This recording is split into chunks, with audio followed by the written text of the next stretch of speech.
Hello everybody! Ayan po, naghihiwa po ng manok ang aking husband para po ito sa dadalhin namin sa recognition ni Ate Richvel. Magluluto po kami ng fried chicken. Bali dalawang whole chicken po yung ating lulutuin. So, medyo nahirapan yung aking husband sa pag-slice, no? Kasi yung knife natin is puro.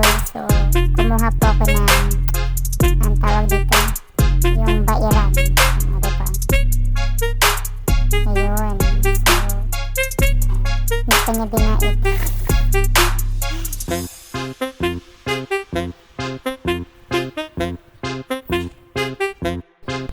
At ayan na nga po, at naisipan na niyang magbait sa knife.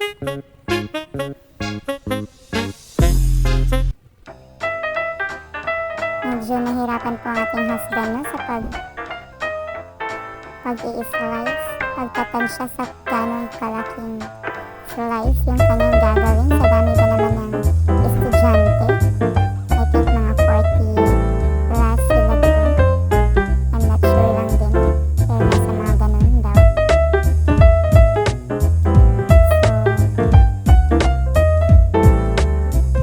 ayan. Parang puro pa rin yung ating knife.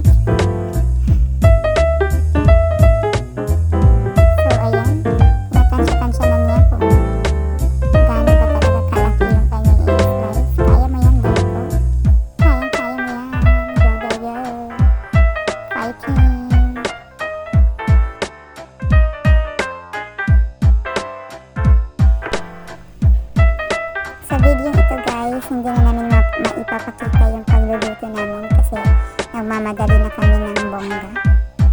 So, itong pag-i-slice na ang aking husband is gabi namin ito ginawa and minarinate namin. Ginawa namin is after na marinate, na-in-store namin siya sa refrigerator and then kinabukasan namin siya niluto.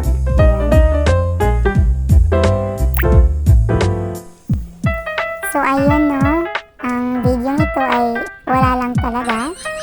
Gusto ko lang talagang kuhanan ng video yung aking husband na nag-i-slice ng manok. Kasi hindi naman siya laging nakakapag-slice ng ganito kadami. Kaya lang, feeling namin ang dami na nang ini-slice namin. So ayun po, ang ikalawang manok ay lumabas na. So, ayun, parang nahihirapan pa din po siya. Salamat po sa inyong panonood. God bless.